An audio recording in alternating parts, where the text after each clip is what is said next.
Hey, what's up? Brent from Brent Speed. Thanks for watching Brent Speed TV. Today it's a 16 GT manual. Gonna lay down over 700 roll horsepower. We're gonna watch the dyno pull. It's got the Roush TVS 2.3 Supercharger, E85 among some other mods. Let's go down and take a look.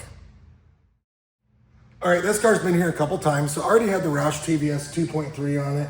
It already had long tubes, oil pump gears, cylinder and cooling kit. But this time we did the 4 fuel system, E85, ID 1050 injectors. You know, this 2.7 pulley from VMP. Check it out, but it's the Roush 2.3. Gotta love E85, gotta love the 4 fuel system. They're awesome. But that's pretty much the only mods on this car, so simple. Long tubes and exhaust, blower, E85. Check out this dyno pull.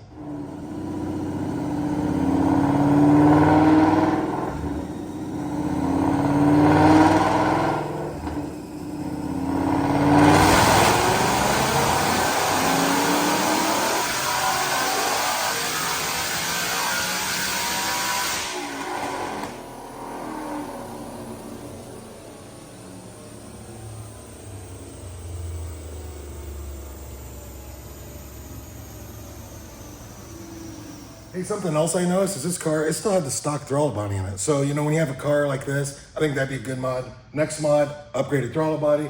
DynoJet SAE, smooth and 5, 728 row horsepower, 7,300 RPM. Torque comes in, I love this, 606 at 5,400.